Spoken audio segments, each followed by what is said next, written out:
So, and especially the installers. I mean, look, if you're an installer, and one thing we're going to address a lot is not only installers, but those of you that are new, like how much you should be budgeting, what you should spend, what's your expectations, what's your message. We're going to address those things that are very important to you guys. The vast majority of flooring dealers are installers who converted to retailers. And this is some of the hardest part. It's just the marketing and the messaging, something that you have to do now that you probably didn't have to do in the past. So, and here's the other thing. There's a lot of installers, after you've been doing it for a while, you start to feel like maybe you're underpaid, you're not appreciated enough. Well, then that's the time to go out and get your own business. Well, that's marketing. I mean, if you have the ability to go out and get your own business, then you can do jobs at a higher price and get paid what you believe you're worth. So it's absolutely important if you're an installer. Gives you the freedom and flexibility to do what you want rather than depend on somebody else to get you the business. All right, let's get started here. Okay, we still got a few people joining here and there, but they'll catch up. And yes, we will record this. I'll put it on YouTube and probably share it later on. All right, so I did start the recording already. You guys are in the marketing business. You're in the business of attracting customers. I don't care, what the business is, you have to attract customers. So learning how to do that. And a lot of people get started with the skills to do installation or the knowledge to sell flooring or the knowledge about flooring. And all that knowledge doesn't help you if you don't have any customers to share it with. So it really is important that you guys are equipped and understand and learn about marketing. One thing I always hated was the PK sessions where they teach you about product, because learning about the product never bought in a customer. Let's bring in customers. And PK sessions, they don't teach you how to sell the product either, but it doesn't do me any good if I don't have anybody to show this stuff to or talk to about. Everybody should invest time and knowledge.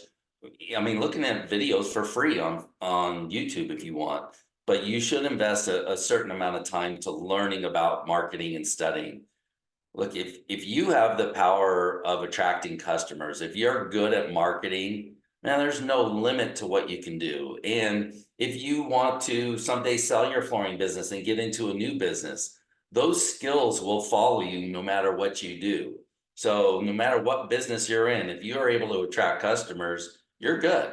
You can command higher prices, grow your business, hire people for sales. There's no telling. Look, hiring people for sales, that's marketing too. I mean, to try to write and craft a good message to attract a good employee to your company, that's marketing skills. You need those skills in just about every facet of life. Your business life. Okay, so a little bit about what I do. A lot of you guys already know, a lot of you are clients of mine here. Profit Now for Flooring Dealers. We have the 6-month accelerator program. I have other programs where we can come out to your showroom, but the majority of people do this program. I'm not pitching this today. I'm just going to show you real briefly. It's $2,000 a month or a payment of $9,000. We train you and your sales team. Give customers an opportunity to buy while you're in the home. Switching it from closing in the home to give customers an opportunity to buy while you're there. And it really is about benefiting and helping your customer make the decision, buy, and go with you. So proven pricing strategies that work very well when you use it. So you'll get great margins immediately. My clients increase their prices immediately and have success with better closing rates, even with higher prices. So we show you that price isn't the end all be all. That's not what customers are shopping for. Will improve your marketing a lot. So we're talking about it here. We're working on it with clients. I've got some things coming down the pipeline that are just amazing. I'm working, Mike Anderson's on the call. I've got several people that are doing a lot of the marketing that we're talking about. And I'll show you some samples of that things that are working really well for them. So we'll create sales presentations like the one you see here on your right. It's for products or service. And the one you see on the right is a sand and refinish flyer. You know, some people are out there doing sand and refinish for $3 a foot when you should be getting $8 a foot for it, at least. And sometimes, you know, just raising prices isn't enough. Sometimes you need that sales presentation to justify it. And it's not to trick somebody into going with you, it's to show them the work that you do. When I interview you guys that do sand and refinish, I'm just amazed at how complicated that is. And a lot of times it's being sold as it's something as simple as painting drywall. Okay. Yeah, anybody can paint their own drywall. Anybody can't sand and refinish their floors. And why it would be sold on such a competitive level and at such low prices drives me insane. It's a serious skill set to be able to do this and to work on somebody's floor that they're going to be walking on all the time. If you don't appreciate that, I mean, there's something seriously wrong if you're selling sand and refinish for under $5 a foot. It's just crazy. You guys should be commanding good prices. Sometimes you need a little help with that with a good sales presentation that shows exactly why and what you do. So if you're interested in more and you want to talk more about your business and how we can help you, just contact me for a discovery call and we'll discuss where you're at and where you're going. And then for the most part, our discussion is going to be about marketing for residential retail sales. Okay, we're talking about homeowners. At the end, I've got somebody on the line here, Mark, that with Get Sales Kit, and we're talking about putting together a program. He's already done it. That'll help get property management, single family apartment units. And so I'm working with him to help you guys get there and get you guys more clients, 8 to 12 a month that he'll put you in front of. So we'll talk more about that later.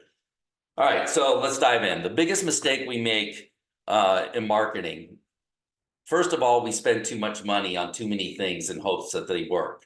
So especially, man, you're getting started, and I made this mistake.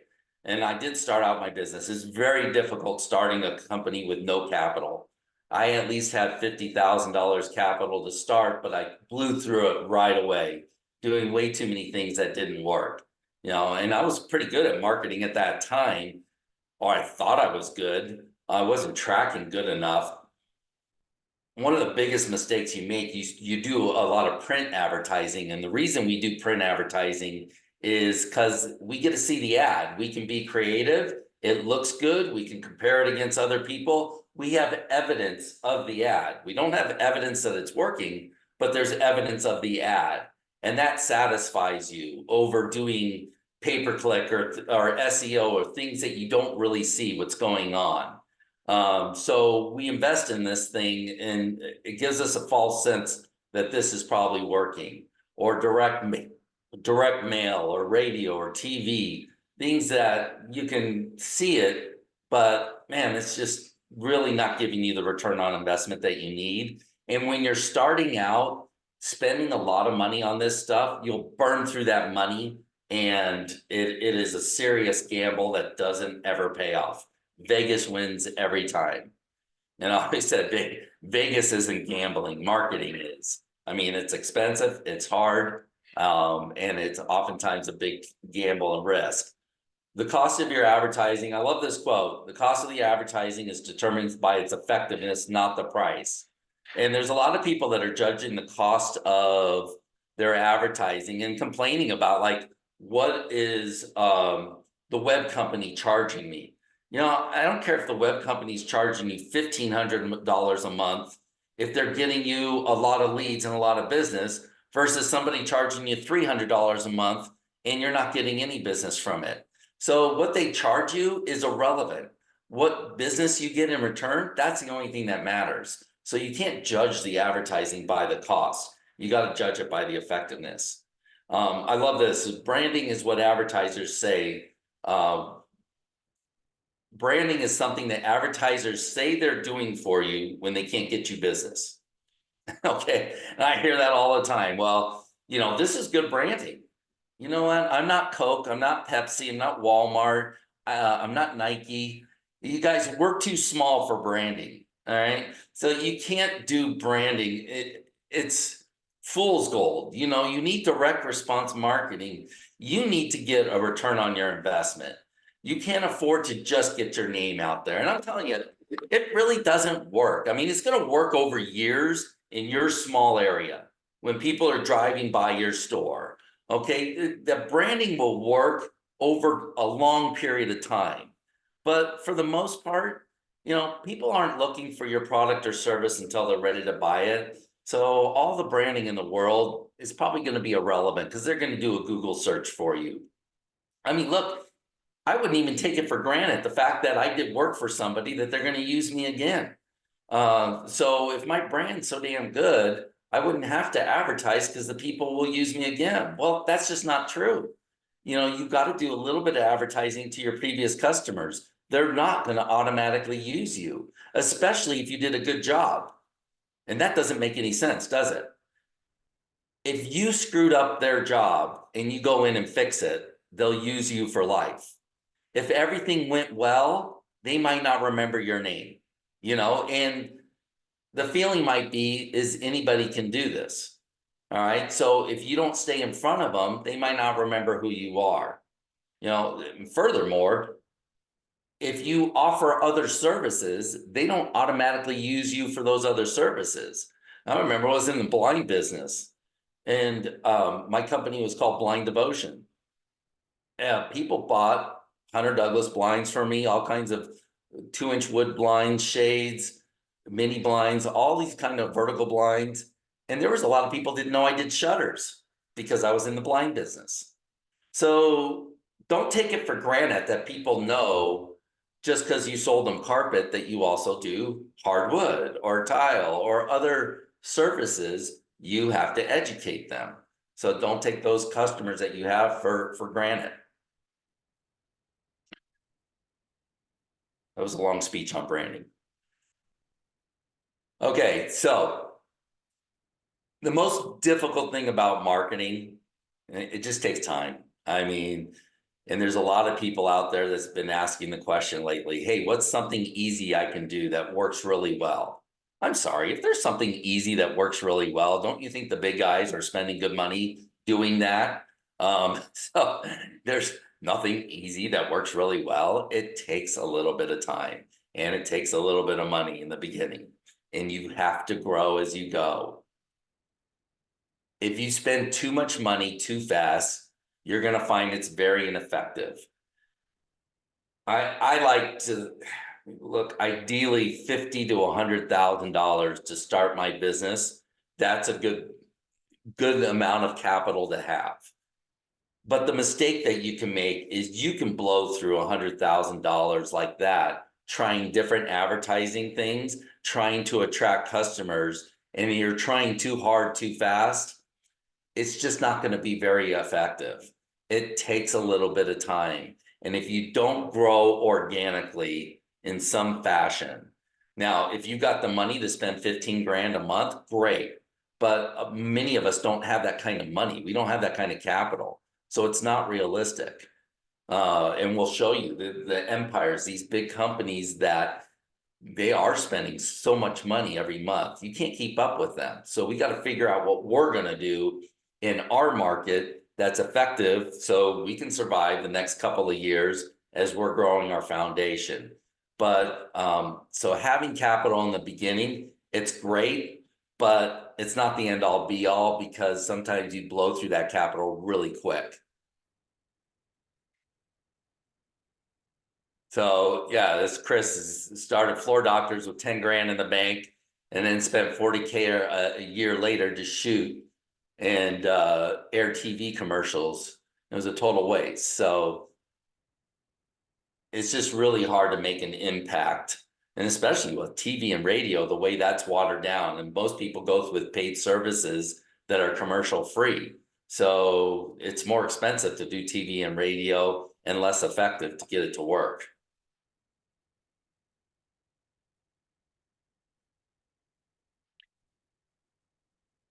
So, and this is good too. After a little period of time, you're going to find that when you ask customers, "How did you hear about us?"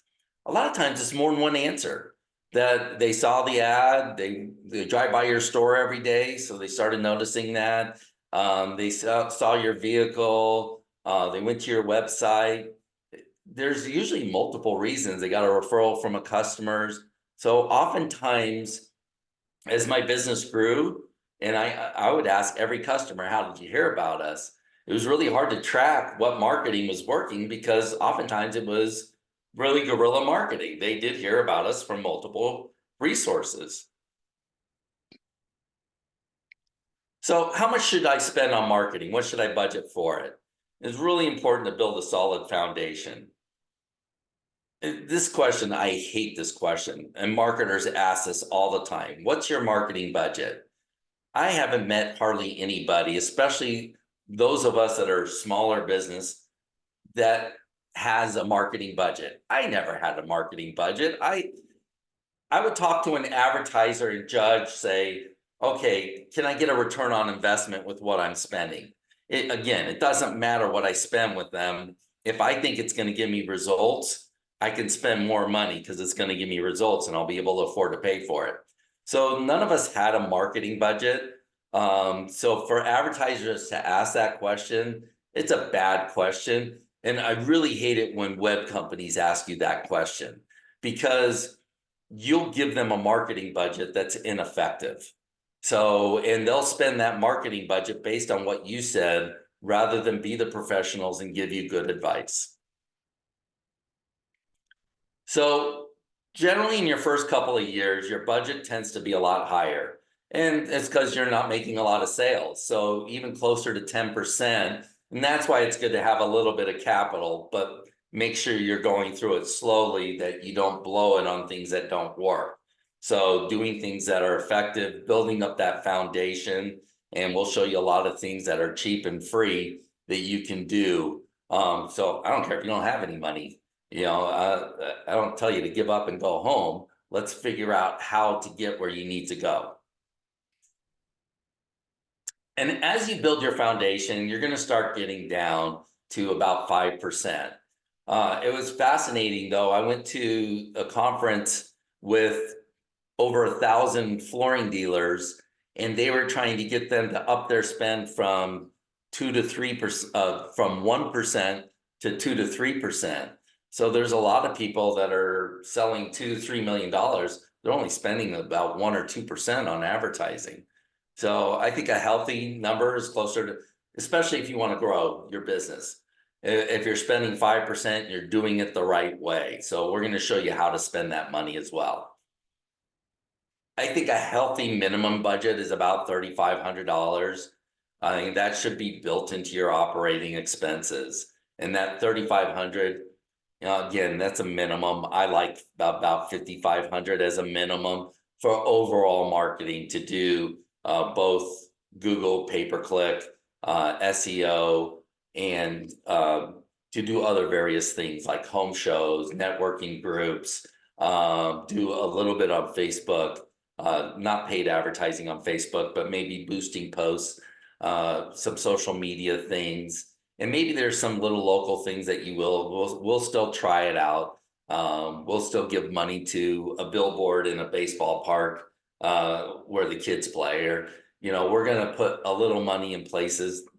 It's not all going to work. You're still going to do it.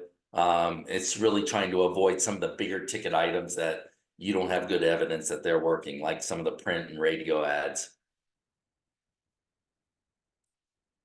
So in addition, you should be doing as much free marketing as you can. Realize how valuable that is. So, and again, I've said this ad nauseum. The biggest mistake that most new companies make is spending too much money too soon. I'm really starting to get pissed off at stuff like this. I mean, the website disasters, and I'm not just attacking one company here.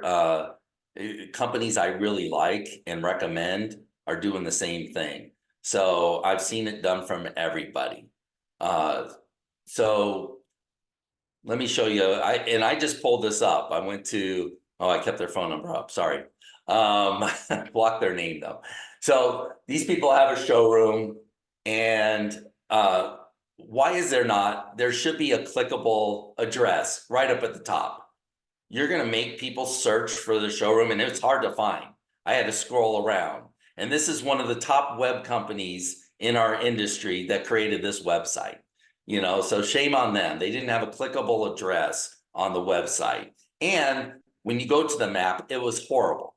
So you're paying a professional web company, and they won't do something as stupid and basic as put the address on there and make it a clickable link that goes to the map. That just pisses me off. All right. So this is another thing, drives me crazy. Nobody is searching for products, services, reviews, financing, inspiration. Okay, I'm in the market for flooring. So am I clicking in the word products or services? No, I'm clicking in carpet or carpet installation or wood flooring installation or luxury vinyl. Why aren't the words here that people are searching for? Okay. Your review page, and this is something I learned, I didn't know this, but your review page does not perform. It doesn't get you any traffic. Now, go ahead and throw it up there, but it doesn't need to be on your menu bar. It might be good for some SEO, but it doesn't need to be on your menu bar, taking up real estate that is more valuable for other things. Financing. They say a thing in marketing that marketing is like dating. You ask somebody out and you go out on a date and you start to build a relationship. You don't have sex on the first date. Okay. Well, that's what financing is. That's asking them to have sex, and they don't even know you. They don't know about the product. They don't know about the service. They don't know how much it costs. They don't know anything about you. And you're asking them to finance on the home page. Who's clicking on financing? All right. It doesn't need to be on your home page. It doesn't need to be taking up real estate right there. Okay. And I said, the last thing I said, it's just too simple to screw it up this bad. All right. It really is. Now, this is a new client of mine, and I wish I could take all the credit for some of the stuff that he's done, but this website, I just absolutely love it. So the headline should be the products or service people are searching for. Headline, hardwood, laminate, vinyl plank. And he doesn't need the About Us section here, but hardwood, laminate, vinyl plank, bathroom remodeling, staircase remodeling, hardwood refinishing. That's what people are looking for. And it's easy to find. I can click on any one of those links and find that. Your phone number should be easy to find so they can call you. His phone number is easy to find. It's up higher. I cut it off. Okay, the address should be easy to find.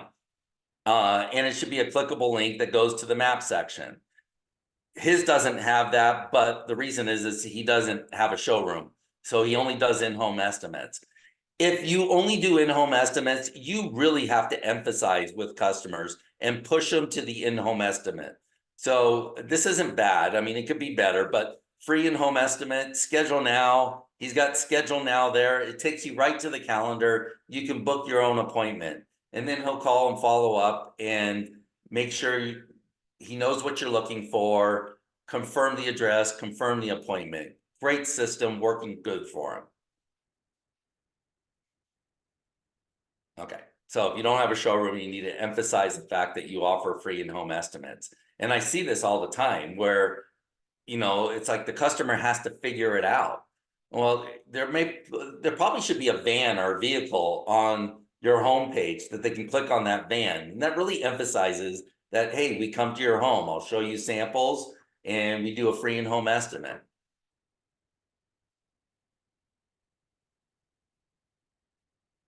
Now, this was fascinating. I found this out about the reviews, and the suggestion was you should put a review on every page. and I didn't even realize he could do this. I made the suggestion, and I love these guys because they did it right away. You know, these are one of those clients that just every time you tell them something, they just do it right away without question. And on every single page, he has a review from a customer, and the name here is a clickable link that goes to the Google reviews. Now, it takes him off his website, which is not a good thing, but it's okay. It just gives so much validation to the 5-star reviews. It's not like he posted the ones he wanted to himself and it's living on his website. So every single one goes to a Google review, goes to Google, the review site, where they can actually see the real review from the customer. And then they can explore around. They can also see his response to the review. So absolutely love this. It gives you great credibility. Okay, and then this up here they do for SEO. So vinyl plank, hardwood flooring in Metro Atlanta.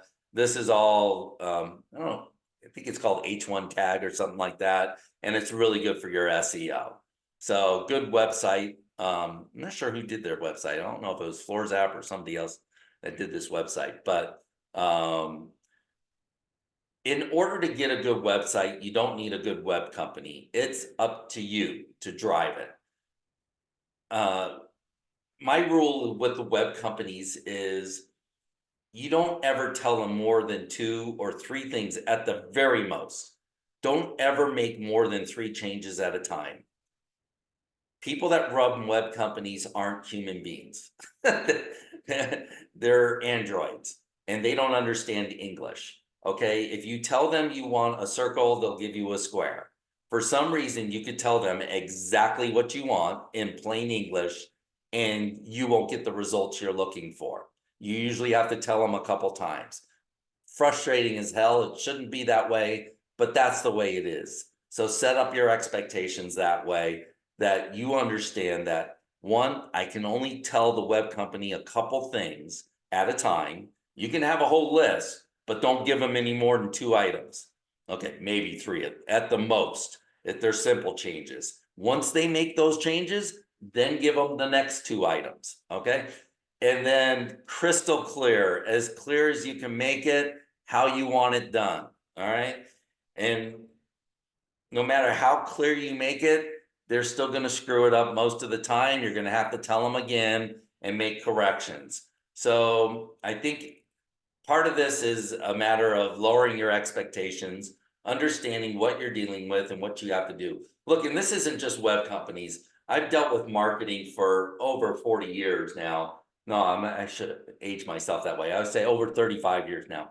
And I almost never have an advertiser that does what I ask, no matter how clear I make it.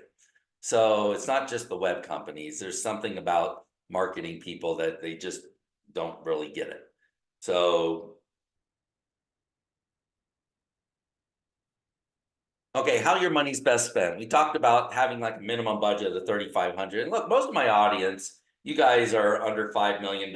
Some of you are under $1 million a year in business. So I'm really talking to a lot of you guys that are smaller and or growing your business. So the core of your business really is your website.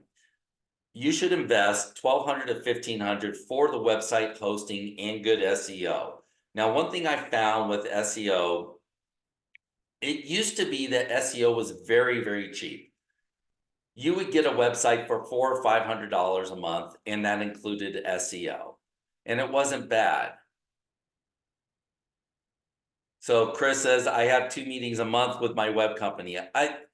I recommend at least 1 meeting, and absolutely 2 meetings a month is great, but I don't hesitate to call my web company. So at a minimum, 1 meeting a month, but you know, be really involved with your marketing and get on them and stay on them to do what you want done until it gets done. If you don't have anything to say, fine, but at bare minimum once a month to make sure they're going over all the things that you talked about. Well, go over the numbers, because if they don't review the numbers with you, the web companies like it when you're proactive.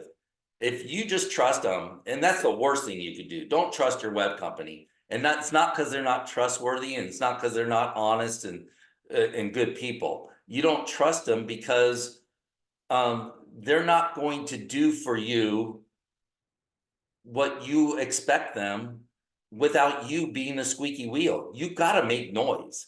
And Mike Anderson's working really hard with his web company now, and he didn't get jack shit done until he started being a squeaky wheel. And he's on those guys every week now because he's making massive changes and he's getting them done. But he's having to be super proactive to get this stuff done. And he's gotten angry, he's made threats, he's he's gone through the gamut of emotions, of things that you don't have to do, you shouldn't have to do. But a lot of us give up, fire them, and go with somebody else that is equally as incompetent or not doing a good job. You're not going to get better results until you get just super involved. And like Chris said, it's like you got to get on them every couple times a month. So, all right, core of your business is your website, and you should invest 1,200 to 1,500. So, the point I was making on SEO, things have changed a lot. So SEO, Google, Facebook, all these companies change their algorithms. They change the way they do things. One of the greatest marketing things you can be doing and should be doing is something called retargeting.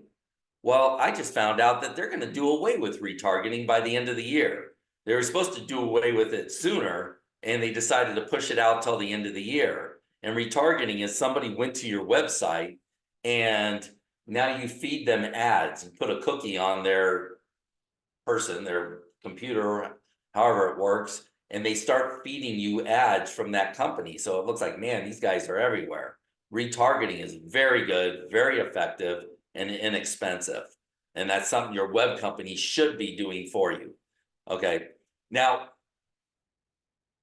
if you are, but that retargeting is probably going to go away. So this is one of the reasons you got to stay on top of this stuff, because Google changes. These guys all make changes.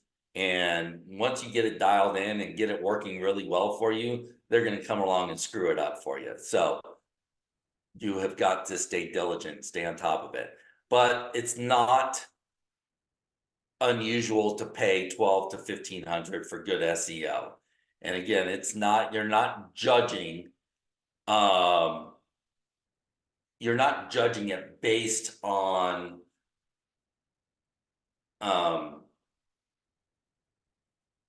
the cost, but based on the results. So stay in front of them, measure those results, make sure you're getting good results from them for the money that you're spending. Don't fire them because you're spending too much money. Fire them because they're not doing a good job. Okay. And keep them if they are doing a good job, even though they're charging you more than somebody else would. Now, if you can afford it, you should spend at least $1,500 per month per product category on pay-per-click. So that's just carpet. Okay. Spend $1,500 a month on just carpet, or just hardwood flooring, or just luxury vinyl flooring. Oftentimes right now you can include laminate into that budget because laminate doesn't cost a lot. All right. And I don't care if you don't sell laminate, you should be marketing laminate, because one, it doesn't cost that much. And two, I marketed the hell out of laminate in the beginning. I loved it. And I never sold laminate. I only sold luxury vinyl. And this is back in the day when I was, back in 2016, 17, 18. I marketed laminate, but didn't ever sell it. And the reason I did that is because people would come in and we would introduce luxury vinyl. Look, it's the same thing.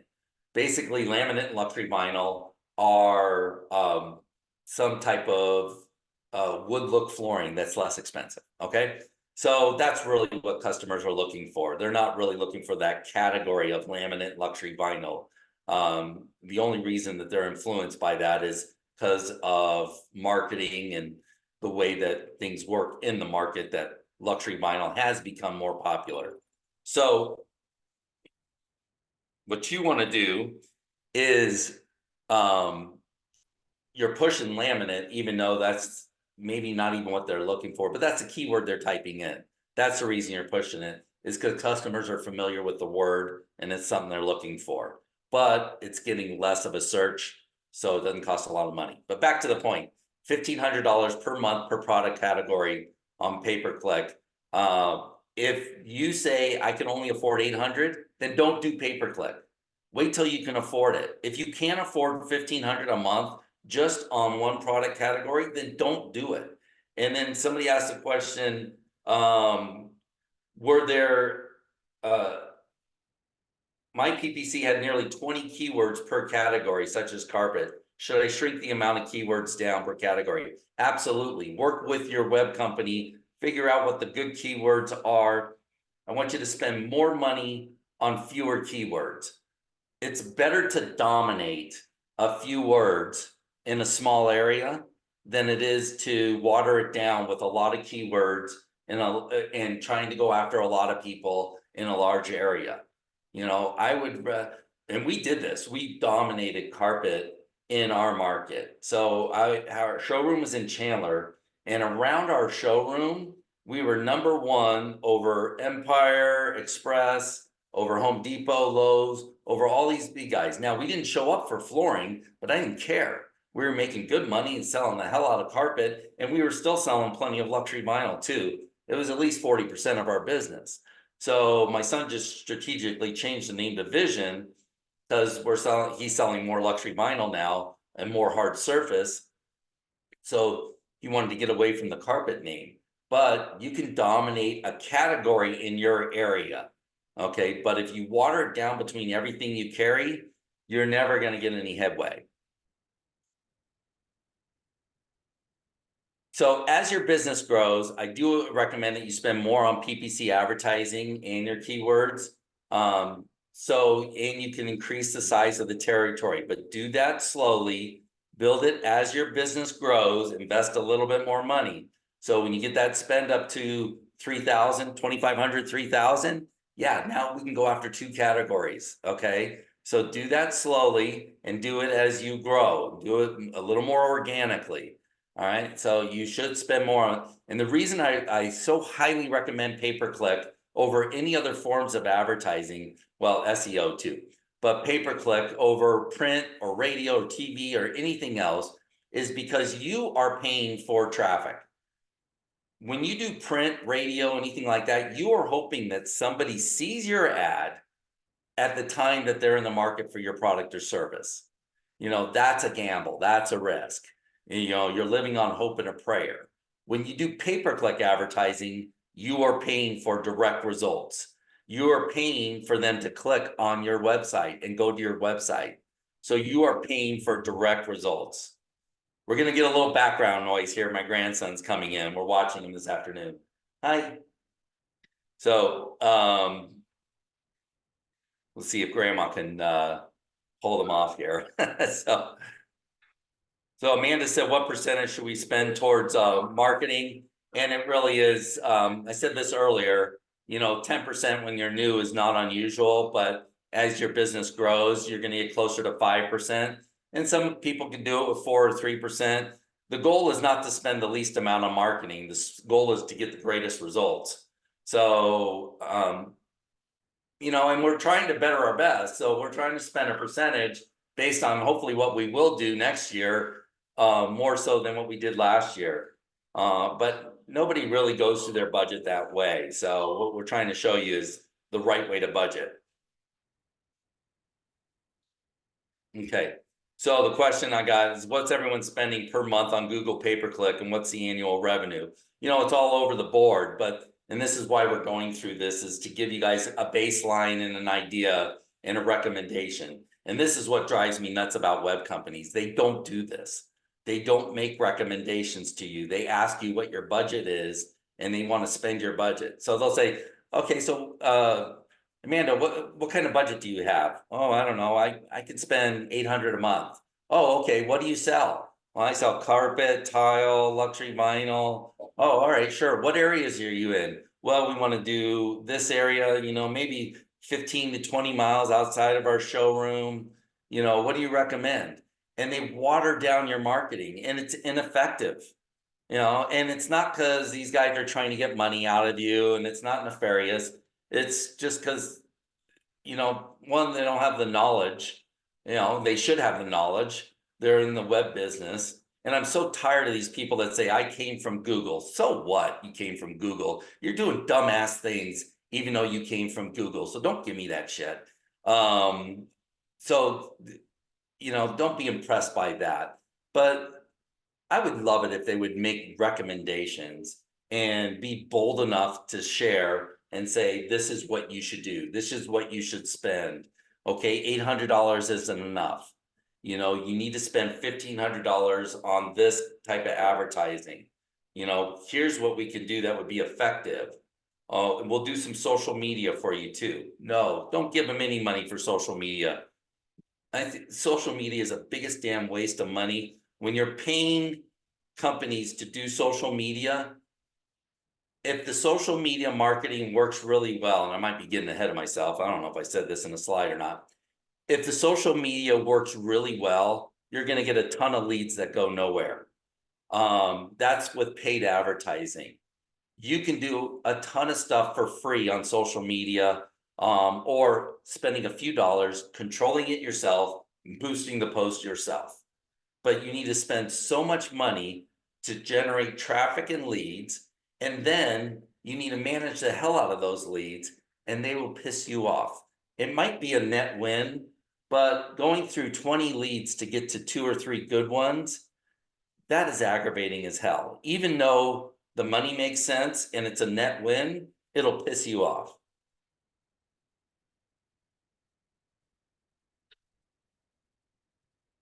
All right, so and this is, I'm driving the point here. Your products aren't your children. Okay, they don't require an equal amount of attention. So if you sell tile, luxury vinyl, you do kitchen remodel, bath remodel, and I see this all the time. The people that are doing everything kind of get capped at about $3 million. I see guys selling luxury vinyl and nothing else doing 6 million. And I see guys that do kitchen cabinet, bathroom remodel, tile, carpet, luxury vinyl, and they can't get over $3-4 million a year. So they're carrying high ticket, great items, but they're watering down their efforts way too much. They're trying to be everything to everybody, and it's not working. It's not getting them where they want to go. So it's not saying that you have to get rid of that stuff, but you got to understand from a marketing perspective what you need to do to generate traffic. So the product that you should market the most is the one that gets the greatest response. And it's a test, and we're testing various ads and various things now. I do it all the time. And some of the ads I put out that I think are fantastic don't work at all. And it's disappointing. It's such a test. I did an ad the other day in the flooring forum, tagged everyone saying that if you do wear my shirt that says shoot the damn video, and shoot a video for yourself and shoot a video wearing my shirt, post it on social media, I'll give you $50. So I did an ad offering you guys $50 to promote yourself. Did it work? I got maybe 4 or 5 out of it. I expected it to work a lot better than that. So it's really fascinating to me. Try not to be frustrated as much as you are to be fascinated and learn, and be curious. Be curious about what messages work. Be curious about what they respond to. Try not to tell them what you want to tell them. Try to tell them what they want to hear, what they're looking for. All right, Chris Price will shoot a video wearing his shoes in a PN4FD thong. You got it. I'll have one printed for you just for that. You made a promise. I've got it here in print. I just want to show this to everybody, just so if I give him a thong, a PN4FD thong, and $1,500. I'm not giving you $1,500. Are you kidding me? All right, so yeah, and Jacob is saying he's at 1.5 million. I mean, look, a $3,500 spend is plenty of enough money, especially you're doing 1.5 million. That's plenty of money to get you where you want to go, if you're spending the money right. So You just need to look at your marketing and get it down.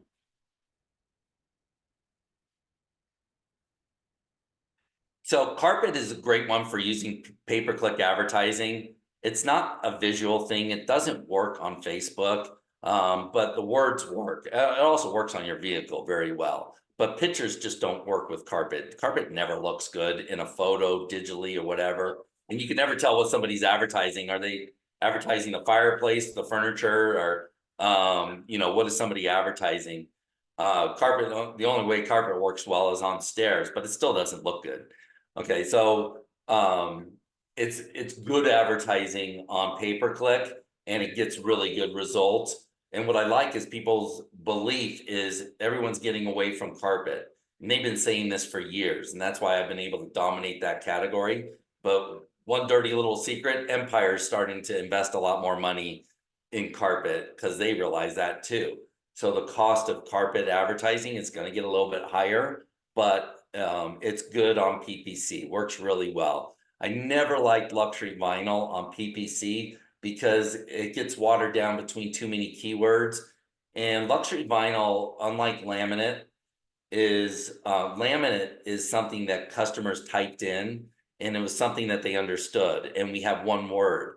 Luxury vinyl, people can type in all sorts of words to get to luxury vinyl, so it hasn't been agreed on by the market of what we call luxury vinyl, and how we can't agree on it within the industry.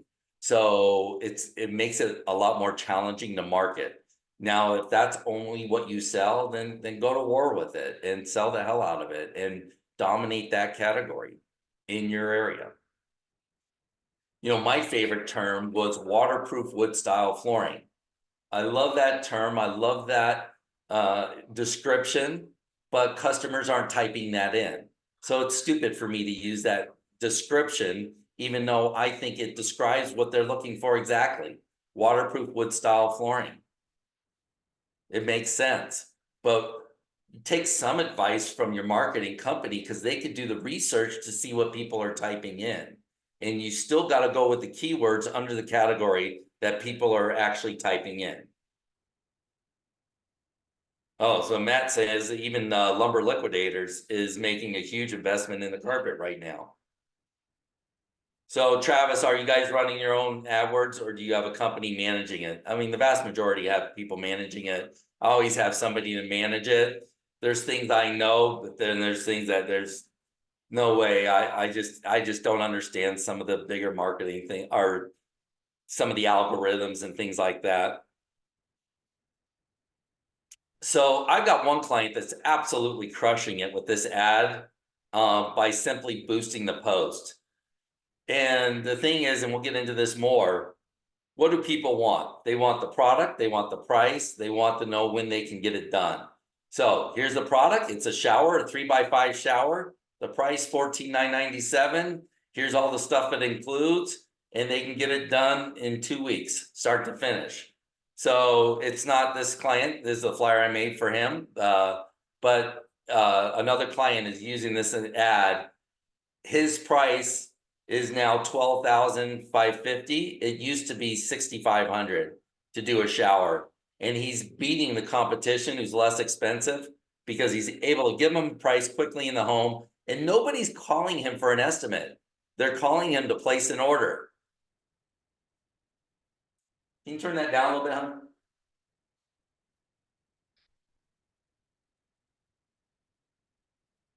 All right, we got the perfect storm here. We got the grandkids coming over. Geraldine's going to go work the showroom for my son. So my timing of all this wasn't too hot, but that's okay. You guys understand that, right? All right, don't worry about these clowns. I mean, you guys, so many people get irritated about lifetime guarantee or the fact that these guys offer and they lie and mislead and all that. Don't worry about these guys, and don't worry about their sales or their message. It doesn't work. People aren't calling them because of these cheap prices or because of these sales. The reason they're calling them is because of the volume of advertising they're doing. It's not because the sale is special. Don't copy what they're doing and believe that their message works. Their message does not work. They are a trusted resource, and that's because of the volume of advertising they do. All right, so they're great at market. Well, I wouldn't even say they're great at marketing. They're spending thousands of dollars in your market to advertise. So these guys are spending 20% of their investment goes towards marketing. Okay, that's not sustainable for us. So just don't worry about these guys, okay? You're not competing against them, and don't try to copy them or imitate them because it's not going to work for you. All right, realize what their game is and how they're getting business. Another thing I want you to understand is that you see competitors, and maybe they're smaller companies, and you see them, and it's irritating as hell. It feels like these guys are everywhere. So it could be a small company in your neighborhood that, man, it just feels like you see their ads over and over again. Well, we're in the flooring business. We're in a forum. We type in keywords. We go to our website. We told Google that this is something we're interested in. So Google and Facebook serves us up these ads. So your competition isn't everywhere. They're not spending a lot of money on marketing. Just because you see their ads, and I know it irritates the hell out of you, believe me, they're irritated with you when they see your ads, and they see your ads as well. If you're actively advertising, again, retargeting doesn't cost much money. It's easy to do. So Facebook, you could do a lookalike audience. You can advertise pretty easily on there, but they'll serve up those ads to your competition. Okay, don't let it bother you. All right. So one thing I want to address is what's the difference between a marketing message and a selling message. One thing I learned from Chet Holmes, a good lesson in marketing, and remember this always, you sell one product to one person at one time. Okay, you don't try to sell everything you do. It's not effective. So, and when you say sell one product, I'm talking about marketing. I should have said market one product to one person at one time. So when you're marketing, I mean, look, even Home Depot will market a bathroom vanity. So they market a single product. They don't market everything that they do. Okay, so when you're marketing, don't market flooring. It's a generic term. It's a bad term to use for pay-per-click because there's not a lot of people typing in flooring. They're looking for something specific. So they're looking for carpet, they're looking for luxury vinyl, they're looking for hardwood. But you're marketing the product or the service they're looking for. So if it's sand and refinish, if it's carpet, if it's tile, if it's a bathroom or a remodel or a shower, this works really good. Okay, so it's very specific. It's about a product. It gives you the price. Advertising just to people that are looking for showers. All right. It doesn't tell them everything he does. It doesn't need to. Your marketing doesn't need to tell the full story. The point of marketing is get them to raise their hand and attract them. We're doing a lot around pricing, and it's very, very effective marketing, showing people and telling them what things cost.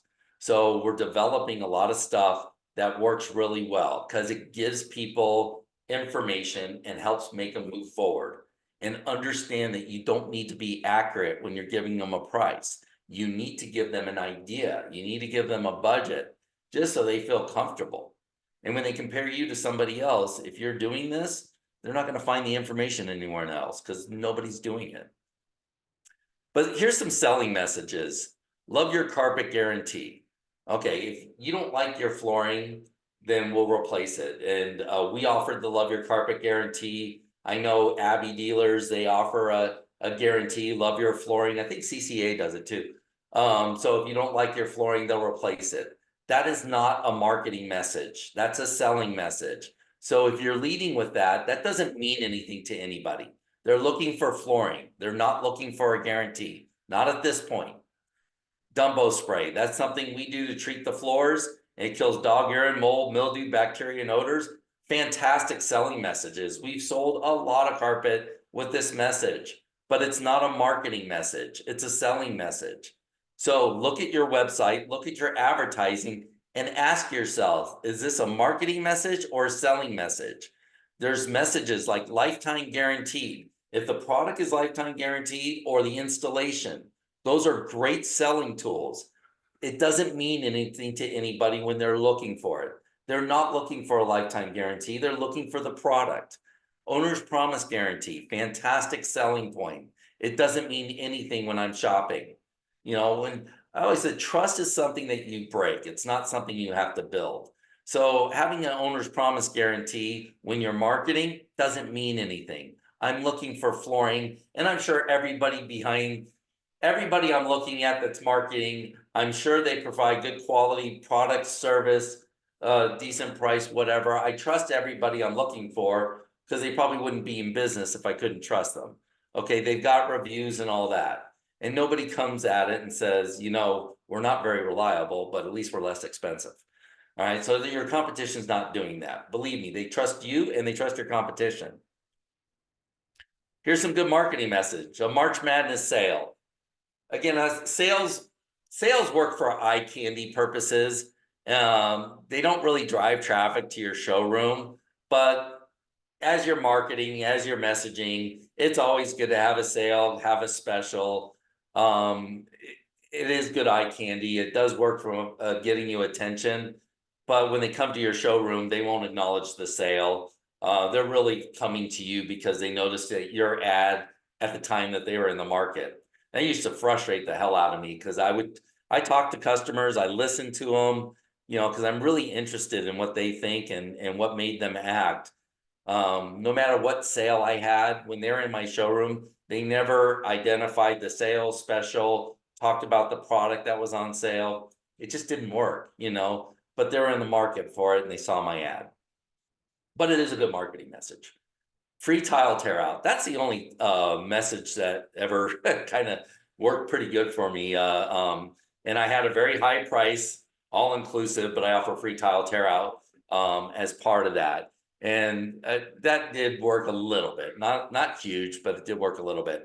I Win collection, speed of service sells.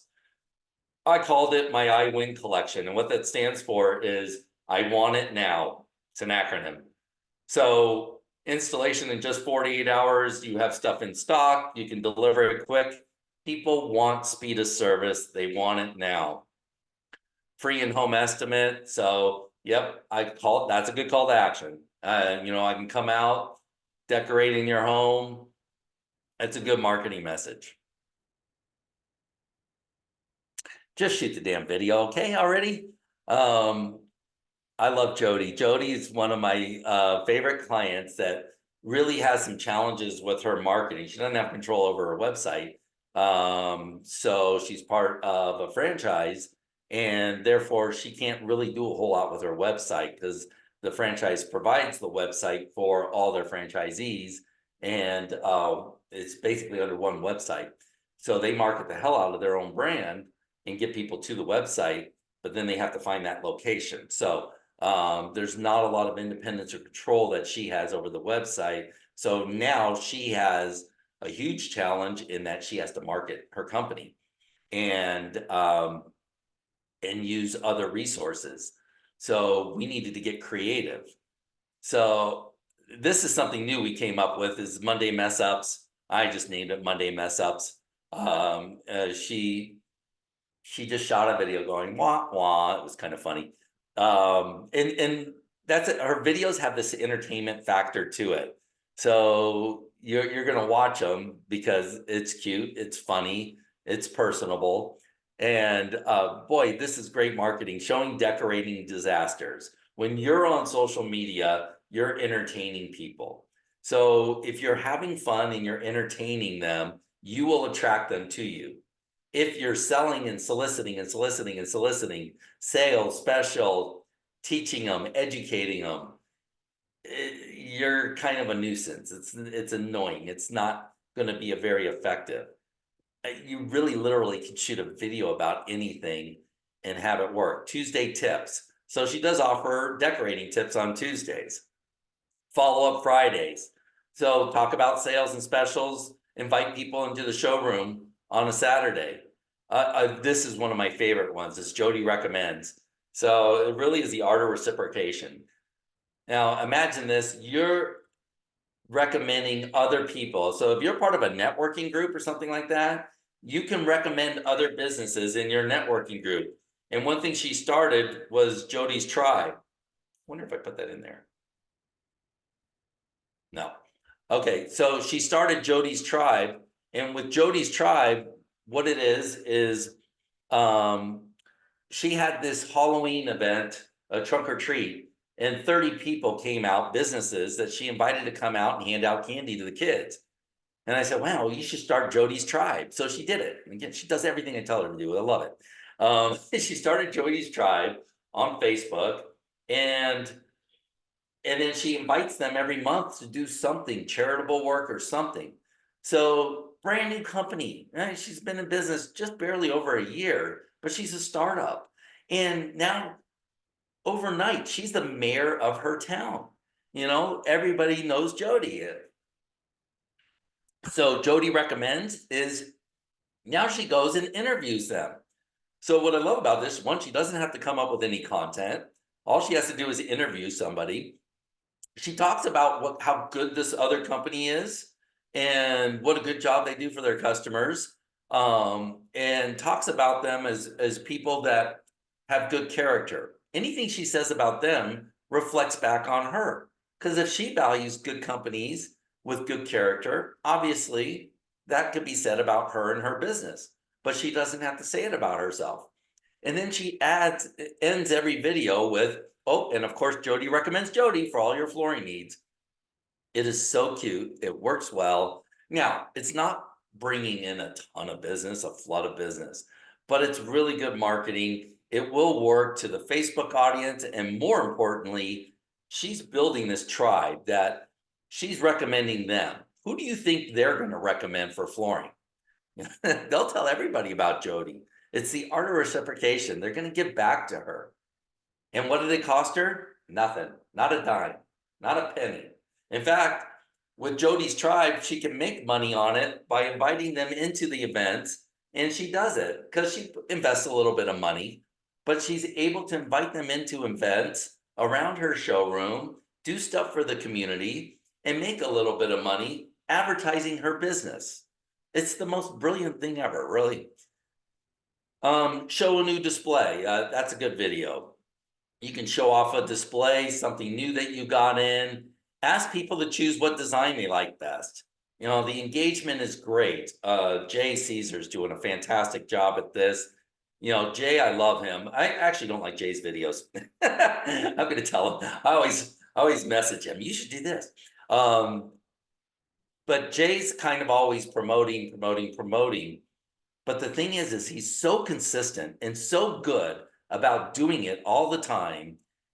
Anybody that sees him is going to be attracted to him and buy from him and go try him out when they're in the market for that service, or they're going to recommend him because he's on there there's no such thing as a bad video. I mean, you just can't screw this up.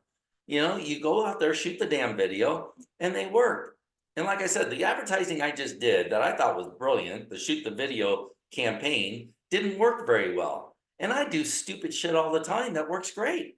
I'm always shocked. It's like, wow, I didn't think that would work well. And it got a ton of engagement. So you really can't judge it yourself. You just don't know. And I've seen it so many times in marketing. When you use certain ads, changing words, changing the color, changing the font, little things make a difference. And what you think works, it may not work. So having an A/B split test, trying different things, just try stuff, okay? And try it for free on Facebook. And if you get any engagement at all, boost the post. Oh, I love this strategy. Ask people for help or advice.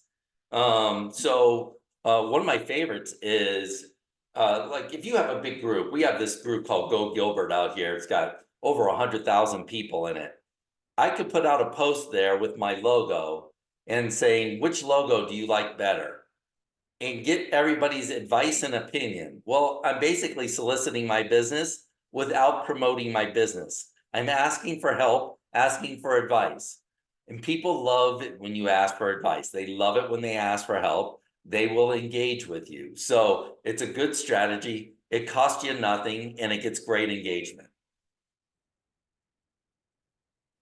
So all this is free and effective marketing. So again, more free content. Shoot the damn video, post it on Instagram. It shares automatically to Facebook. Hook up your Instagram and Facebook because it costs you nothing and it's easy to do. And that link is going to get broken and screwed up and it's frustrating and go back and forth and figure it out. Google, how do I reconnect or figure it out? I used to have my Instagram post to the Flooring Dealer and More page, and then I would share it.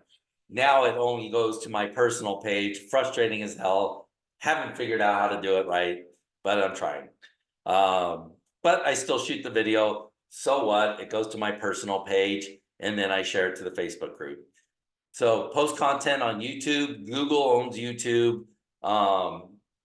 You won't get direct evidence that this stuff works, but it works. Do a good photo or ad on social media. Again, let me show you. This ad worked fantastic. So do an ad like this on social media. Test different things out, different marketing messages. Boost the post. It's very inexpensive to boost a post. You don't need to spend thousands of dollars and hire somebody to do your Facebook marketing. I wish it worked great. It's just not working great. Go to networking groups. You can go to visit a networking group twice without joining it. So go visit some networking groups. It's totally free. If you don't have the money to join, don't join now. BNI is the best group. It gets you the most results, and they are the most annoying to be a part of. I hate BNI, but they work really, really well. I hate BNI because it's the most structured. They demand the most of you. And it doesn't fit in with my personality, but all of my employees were part of BNI. So they are good. It works really well. Chamber of Commerce, I loved because it was more lighthearted, but people didn't always show up. It wasn't near as serious, but I enjoyed it just for myself. But go ahead and join the networking groups. BNI, Travis is asking, what's that? BNI is a networking organization. It's the #1 networking organization in the country. Business Networking International, I think is what it stands for. So look for a BNI chapter near you. And again, go visit the group free twice. Now they only allow one product category in, so you might be able to sell, if there's a flooring guy in there and you do showers, you might be able to sell showers. So check with them, try it out. So Chris says, I agree. BNI takes a ton of time, so I have my manager handle it. So, I love it for my employees and salespeople. I always had a rule. My salespeople had to be a part of a networking group because it's good. It's healthy for them to be a part of growing the company. It gets them out there. It gets them away from the showroom. It allows them to do a little bit of marketing, a little bit of soliciting, meeting other people. It's a healthy thing for your employees to do. It's good for the company. It's good for them. Customer callback. Whenever business got slow, I always did my customer callbacks, which I would call them back and say, hey, something's going, we're moving, the showroom's moving, or we're changing the name of the company, or we got a new product in that I thought you'd be interested in. And I said, normally you're leaving a message. I'm going to send you a letter with more information. So I would call them back, I'd leave a message, and I'd send a letter. So that customer callback, and on top of that, I email them the same message. So that 1, 2, 3 punch worked. It worked 3% of the time. So out of 100 calls, I get 3%. It's a good way to keep your salespeople busy. You should touch your customers again, probably 2 or 3 times a year. It's something that we don't do nearly enough. Nobody does this because it gets a little complicated. But this is a great thing to invest time and money on, is just staying in front of previous customers.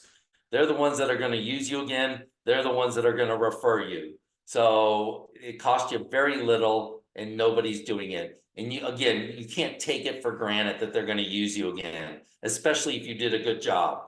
Like I said earlier, you did a good job and you did everything right. They may never use you again.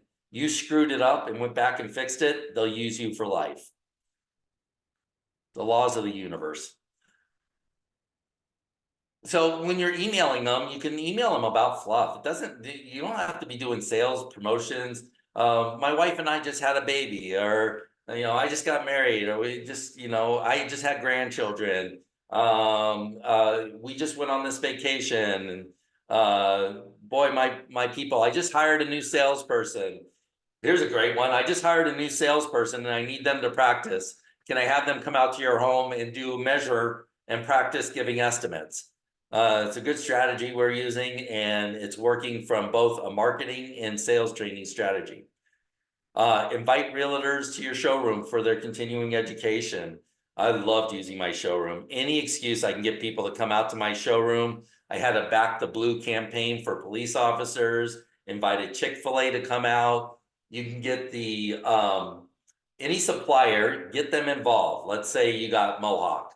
Say, hey, I'm doing an event and I want some co-op funds, and I want you to give me a discount on this product for a couple months. So work with your suppliers. I don't care who they are. Car and Dean never gives co-op money. I got $5,000 out of them several years ago, and I think they don't do it anymore. And the way you get co-op funds, there's this really tricky method that you use. You got to ask for it. Okay, so it's complicated, but you have to ask. All right, that's the way you get anything done. It's also the way you get reviews too, by the way.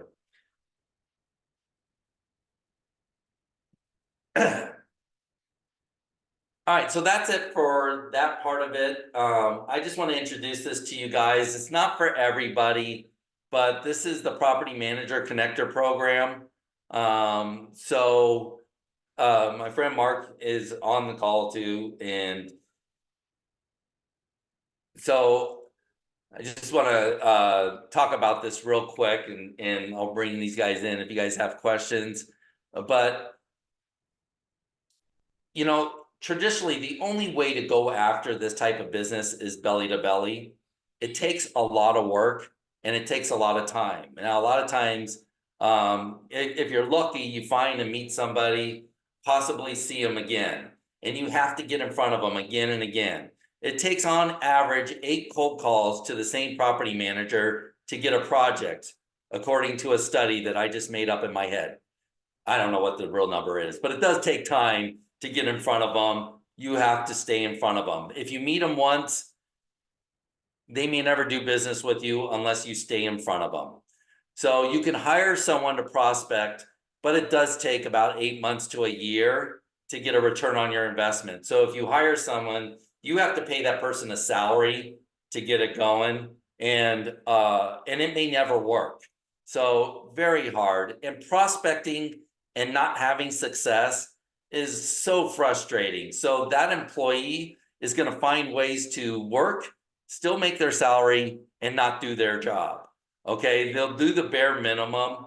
And I think that's just natural human behavior, because they're not, you really got to stay on top of them. And it's not an easy job. So now here's a gentleman that's using the Property Connector program. This puts you in front of 8 to 12 people, multifamily apartment opportunities each month. So he went from 0 to 327,000 in just 3 months. He did 3 million in his first year using this program.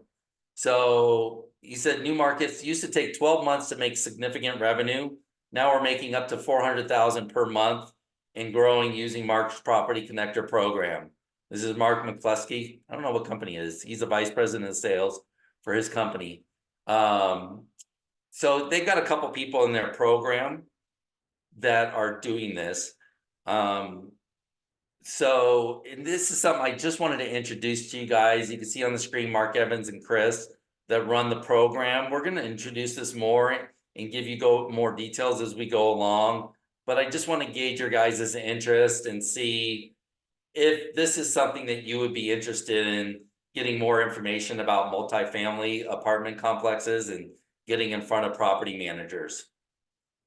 So also for more information, pretty much done with our program.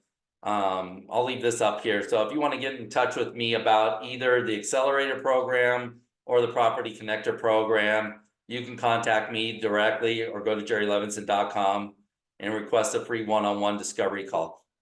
All right.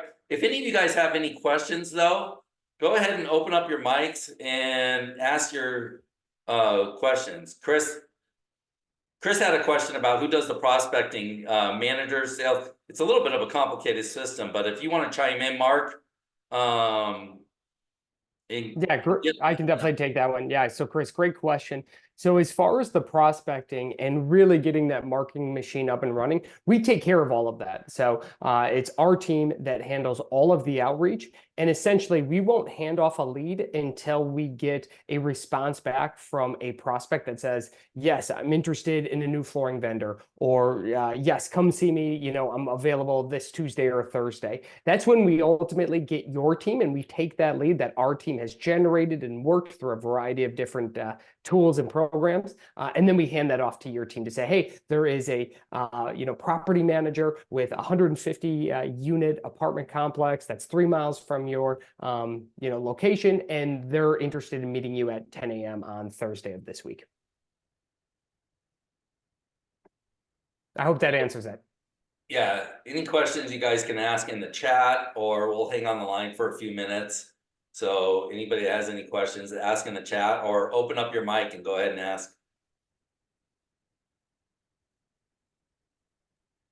Hey, I just wanted to circle back to specifically the Facebook advertising and boosting that you mentioned. Yeah.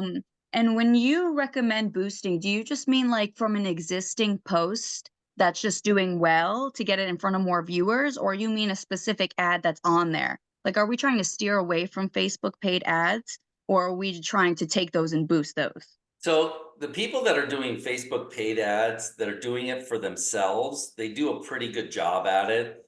It's when you hire somebody else to do a Facebook paid ad for you. So I've seen people do well. The problem with Facebook paid ads too is they're always changing the rules and changing the way it works. I personally haven't figured it out, and I've tried several times, but I'm not the smartest tool in the shed. So especially when it comes to that kind of Facebook ad, those algorithms, those things like that. The reason I like boosting the ad is it's pretty simple to do. And when you get a good ad like the one I showed you, this is how he gets most of his business. Is he's got this ad on his business page and he just boosts the posts. So it's also on his website. He doesn't do a whole lot more with it. So Mike at Radar Flooring's got it on his website. He's doing great with the showers. Both these guys have said that their closing rate is 100% since using this program, which is not something I expected at all. But so it's really good advertising. We're going to be testing more stuff like this. And when you can give a price out like that, and it doesn't have to be a low price. Now I wanted him to make this 12.5. Yeah, he got nervous and skittish because we did raise his price a lot. So he lowered it to 10.5. He got nervous, but he got it back up to 12.5 now. So Okay, cool. Thank most you. people at 14 for their showers.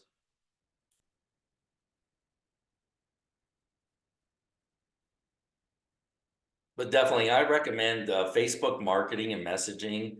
If you do stuff around pricing and giving people prices, it's information that people are looking for, and everybody is reluctant to give out that information.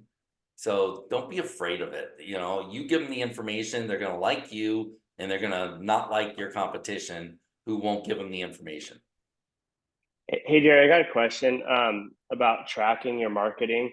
It seems like a lot of the marketing agencies, and I don't think it's anything them trying to necessarily do anything deceptive, but it seems like they do want to show you the information that makes their results look great. And, how do you track and measure whether you think it's effective or not, especially if you're not techie? Yeah, that's a great question. So for a couple of things, almost nobody tracks their advertising is what I found. And I think you should always ask your customers, where did you hear about us? I did on my invoices, and I always used a paper invoice. I put in the top right corner where they heard about us from, because I think that gave us additional credibility. So it was good to remind the customer where they heard about you from. But what I found over the years is it really was multiple resources. It wasn't just one thing. So it was hard to give one ad credit. There's also one of the challenges with tracking now is you could get an ad from Facebook and they go to your website and your website gets credit. So that doesn't always tell the full story. So I think you've got to have a little bit of intuition when it comes to this. And even Jason Goldberg said this about 5 years ago to me. He's like, he doesn't track the advertising because, it's just the data is not very reliable. And all these guys want to put tracking numbers. That tracking number is a waste of time and money. Just put a regular phone number on, try to get a feel for what they're looking for, do the best you can with tracking it, but you will know and you will understand. If you get into the weeds of the numbers, and this is actually the difference between my son and me. My son's very analytical. He does look at all the numbers. I love looking at the numbers too, but they don't tell the full story, especially when it comes to marketing.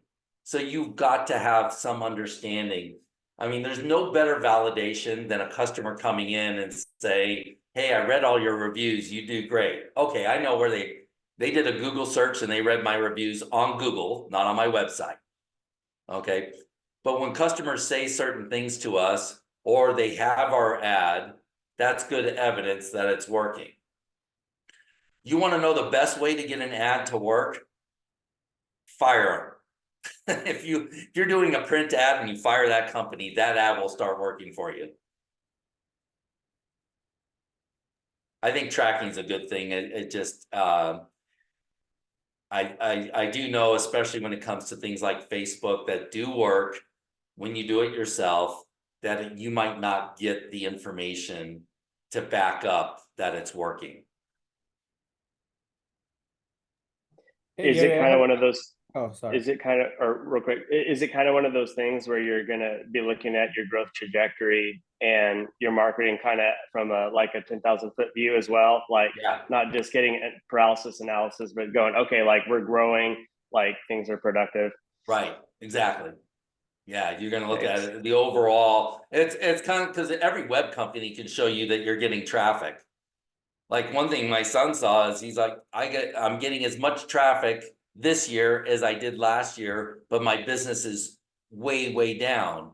Well, it wasn't converting. And another thing that was happening is there's basically theft going on. Google, there are people that are stealing your money by going in and clicking on your website and going to your Google. The people at CCA have figured out how to get around that and figured out how to get it so your marketing dollars work. So there are some marketing companies that have figured that out. And so not even all the marketing companies know how to get around the theft of your Google pay-per-click or advertising that's going on. And another thing I found too, Matt, is I can do an excellent ad where I get everybody to come to my website, but then they don't convert. So, okay, this is a great reason to track. It's like, okay, I did a great job attracting them, but I didn't get them to step 2, which is schedule an appointment. I can tell you an ad I did on Facebook that worked great. I said, don't get rug burn. Don't get rug burn. So it had a kind of almost like a sexual message to it. Don't get rug burn buying carpet, And so a lot of people, I tricked them into going there. And when they found out it wasn't a sexual ad, that it was about flooring, they bounced. So, okay, good. Step 1 worked good. I got them there, but I tricked them to go there. Ended up wasting a lot of money tricking them into going to my ad. Right now there's ads going on Facebook. Find out how much flooring costs. And they send you to a website or an algorithm that breaks it down and has you answer all these questions. And then they don't give you a price. They tell you, oh, we'll give you an in-home estimate. So step one worked great. They attracted the audience. Step two is not working for them at all because people are getting pissed off because you promised to give me a price and now you're just trying to book an appointment.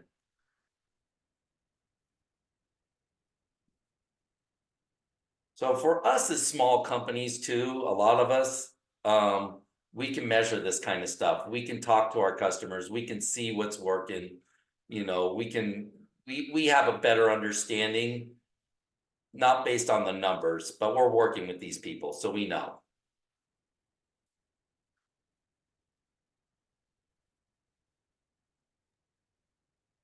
Hey Jerry, I had a question. On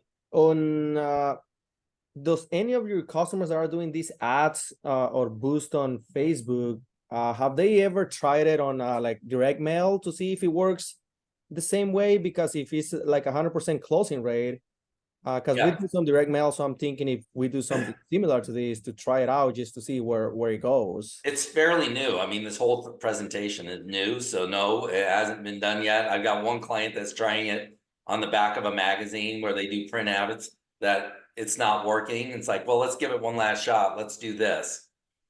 Okay. You know, so trying it out, but I would test it in a print ad, test it in a direct mail piece. It's so hard to get direct mail to work. Have you gotten direct mail to work for you? Yeah, no, it works pretty good for us, actually. Yeah. I've seen it. Well, that's probably due to the piece that you're making up in your messaging. I'd love to see what you're producing for direct mail because that's really hard to get it to work. So Yeah, I'll send it to you. yeah, love to see that.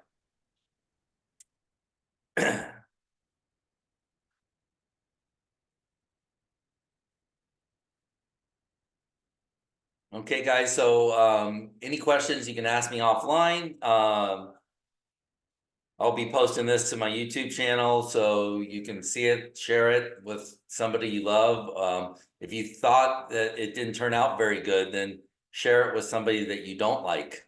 All